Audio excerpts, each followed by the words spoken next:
Bonjour tout le monde, aujourd'hui je vais parler du deuxième épisode de la saison 2 de la série Loki. Donc moi je m'appelle le Cyborgien et si je fais ces vidéos c'est pour partager humblement ma passion. Donc je suis un fou de Marvel, je suis un fou de Star Trek, je suis un fou de Star Wars, ce qui explique le contenu de ma chaîne. Et avant de commencer cette chronique, alors un petit halo sur le titre. Alors en VO c'est Breaking Brad et en VF Brad Fair. Bras de fer en deux mots. Oui, c'est pas bras de fer, c'est bras de fer. Je souligne ça comme ça parce que j'entends bien la volonté des traducteurs à vouloir conserver l'espèce de petit jeu de mots qu'il y a. Disons que quand j'ai vu le titre VF, bras de fer, ça m'a rappelé tous les titres un petit peu couillons qu'on a eu. Genre en VO, il y avait eu du striking distance, ça a donné du piège à nos troubles, juste histoire de donner une espèce de lien, filiation spirituelle avec avec le piège de cristal. Et donc ici avec bras de fer, j'ai eu un petit sourire, ils auraient pu faire mieux quand même. Disons que le cas de figure me rappelait beaucoup la traduction française des titres VO où ils ratent certaines notions, du coup ça devient illisible. Rien qu'avec le titre de l'épisode, je pourrais tenir une petite anecdote dessus parce que ça me fait sourire de voir qu'ils ont raté le coche. Donc cette semaine dans Loki saison 2 épisode 2, c'est un épisode un petit peu plus, je dirais, qui adopte une structure de série policière. Disons que ici, on se rapproche plutôt d'une structure policière. Alors la semaine dernière, je vous parlais d'une structure un petit peu Brésil, film de science-fiction, parce que les thématiques passaient avant. Là, on est plus proche d'un film policier où on est plus en action. Le début me rappelle pas mal, je dirais, Tenet, l'air de rien, oui, le film de Nolan. Alors, j'ai rien compris au film Tenet, hein, que ce soit clair. Alors, il me semble que dans le film de Nolan, on voit des agents qui agissent pour une agence un petit peu spéciale qui a sa propre façon d'utiliser les lois de la physique, les lois de la gravité, les lois de l'intemporalité. Enfin, et Tenet, c'est un film de Nolan où on voit un agent qui éprouve qu'il y a une espèce d'agence spéciale qui mène ses missions en défiant le flux temporel, enfin, ou de renversement temporel. J'ai rien compris au film de lui-même. Parce que dans ce film de Nolan, on passe plus de temps à essayer de nous faire comprendre comment les agents utilisent le temps plutôt que l'enjeu de la mission elle-même. C'est grosso modo, non, ce n'est pas du voyage dans le temps, simplement que le temps ne fonctionne pas pareil avec nous qu'avec les autres. Du coup, on ne comprend rien à leur mission, on ne comprend rien au propos du film, c'est juste qu'on est devant les images et on regarde. Oui, c'est sympa. Donc, qu'est-ce qui se passe là? C'est que tout autour d'eux, ça défile à l'envers, à l'endroit, c'est eux qui bougent à l'envers, à l'endroit. Qu'est-ce qui se passe en fait concrètement? J'ai rien capté du tout au film, hein, que ce soit clair, simplement qu'il y a plusieurs scènes comme ça qui m'ont fait penser à du Nolan. Disons que les agents qui courent à travers les couloirs, ça m'a rappelé pas mal de plans que l'on voit dans Loki ici. Et comme Tennant joue pas mal avec la notion de voyage dans le temps, enfin, ils prennent le temps en rebours, enfin, disons que j'ai rien compris au film, hein, simplement que vu la thématique du film, il me semblait important, pertinent de le mentionner. Et ensuite, on voit un interrogatoire qui est dans la même lignée que le silence des agneaux de Jonathan Demme. Alors quand je parle du silence des agneaux de Jonathan Demme, je parle bien sûr du film où on voit Clarice Starling alias Jodie Foster qui interroge Hannibal Lecter et où le système de qui domine l'autre est un petit peu flou, ambigu. C'est-à-dire que normalement ce serait l'agent du FBI Clarice Starling, mais les choses ne sont pas si simples et il arrive souvent à Hannibal Lecter de prendre l'ascendance sur. Effectivement, on se retrouve dans la même catégorie que dans les New York Police Blues, les homicides ou la franchise FBI où ce genre de scène pullule. Et c'est ce qui fait le charme de cette série-là. C'est ce qui me conduit à parler des scènes marquantes dans l'épisode. Et dans les scènes marquantes, j'en noterai au moins deux. Alors, la plus marquante, je dirais, c'est... Spoiler sur contexte. Voilà, Cube de Vincenzo Natali, qui est un film des années 90. Donc, Cube, si vous ne connaissez pas le film, c'est un film des années 90, où on voit donc des personnes qui se réveillent dans une pièce cubique, piégées dans un cube. Oui, parce qu'il y a question d'un cube dans cette scène-là. Alors, dans cette scène en question, on retrouve le Loki de, je dirais, Avenger 2012. Ça nous rappelle que le Loki en question, le Loki que l'on voit là, dans la série, c'est bien le Loki qui n'a pas eu l'évolution des phases 2 et 3. C'est-à-dire que le Loki que l'on voit là, dans la série, c'est le Loki de l'Avenger 2012. Et ça nous rappelle bien, dans cet instant-là, qu'on retrouve ce Loki-là, en fait, cette espèce de dieu de la malice qui joue avec les émotions humaines. Et ça m'a fait plaisir de voir ça. Ça m'a fait plaisir de voir que la série n'avait pas oublié que le background, ce Loki-là, c'est celui de 2012. Même s'il y a une petite évolution en saison 1, Ces penchants sont encore là. Et c'est avec ce jeu du cube-là, je ne vous dirai pas en quoi cette scène-là est savoureuse, mais juste que, dans les yeux de l'acteur, dans les mimiques du mec, enfin dans les mimiques de Tom Hiddleston, dans l'ambiance de la série entière, ça m'a rappelé, oui, le Loki de la phase 1. Et deuxième scène marquante, alors là, c'est moins mis en valeur, je dirais. Parce que moi, ça m'a fait plaisir de voir ça. C'est un pouvoir de Loki que l'on n'a plus vu depuis le Avenger, tout simplement.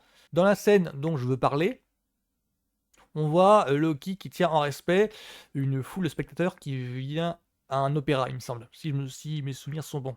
Et dans cette scène-là, il tient en respect une petite foule en se servant d'un de ses pouvoirs, et ça m'a fait plaisir de retrouver ce pouvoir-là, en fait. Surtout qu'il utilise ce pouvoir de manière particulièrement efficace dans la scène en question. C'est une scène de poursuite, donc je vous en dis pas plus, découvrez-la par vous-même. Ensuite, un petit mot sur le réalisateur. Donc le réalisateur s'appelle Dan DeLeuil. Donc Dan DeLeuil, en fait, c'est sa première réalisation. C'est la première fois qu'il passe derrière la caméra. C'est vraiment son premier truc, hein.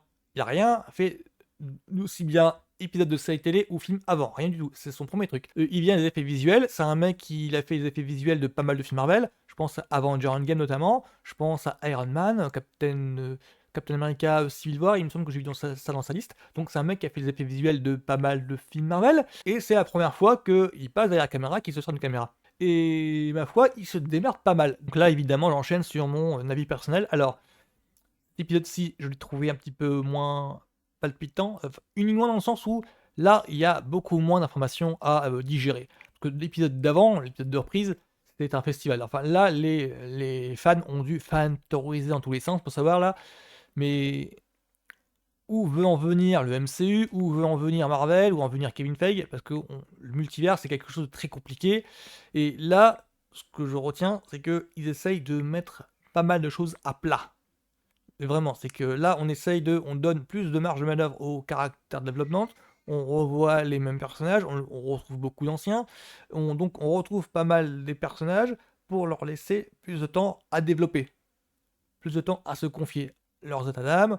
Là, on voit Mobius, Loki qui ont des vraies interactions. On passe beaucoup de temps. D'ailleurs, de Mobius, j'adore l'humour du mec. Alors, Owen Wilson, il me semble qu'il vient du cinéma de Wes Anderson. Ça m'a donné envie de me regarder quelques Wes Anderson. Si vous ne connaissez pas Wes Anderson, c'est un cinéaste du cinéma indépendant. Alors, j'ai vu La vie aquatique de lui. J'ai vu Asteroid City il n'y a pas longtemps. Je crois qu'au moment de la fête du cinéma. Il a fait Hôtel Budapest, enfin il vient de...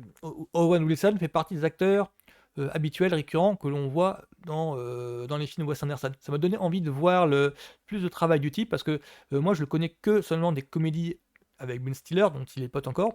Ça prouve que le mec, il a plusieurs cordes à son arc, parce que d'un côté, il arrive à jouer des comédies, et de l'autre, à faire des films plus indépendants.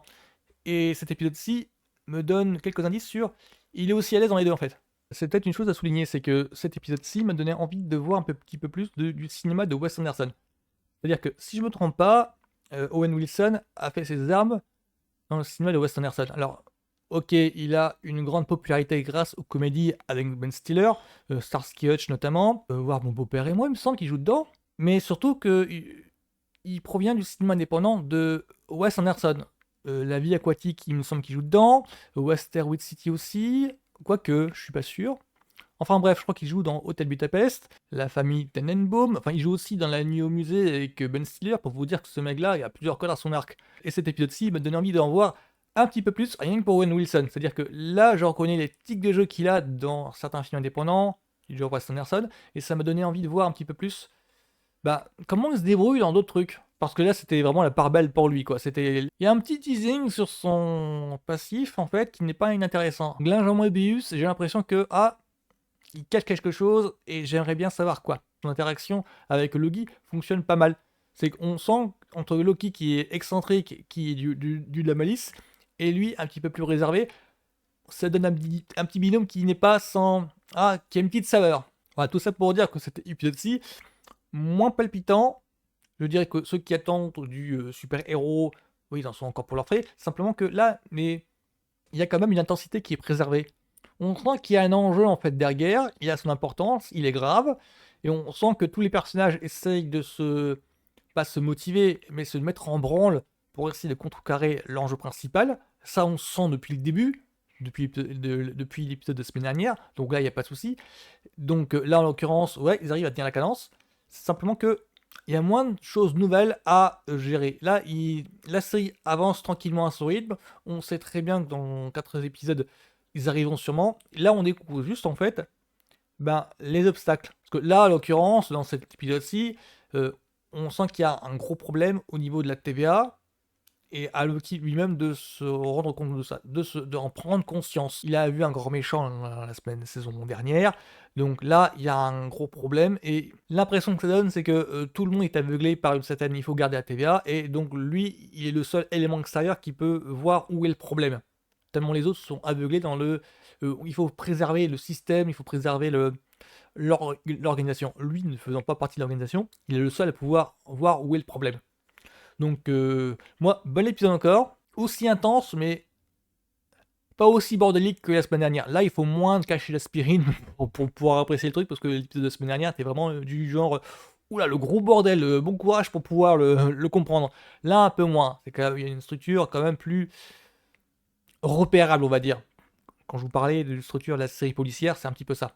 Donc, pour moi, c'était encore du tout bon. Donc, pour moi, Loki, voilà. Donc, à la semaine prochaine.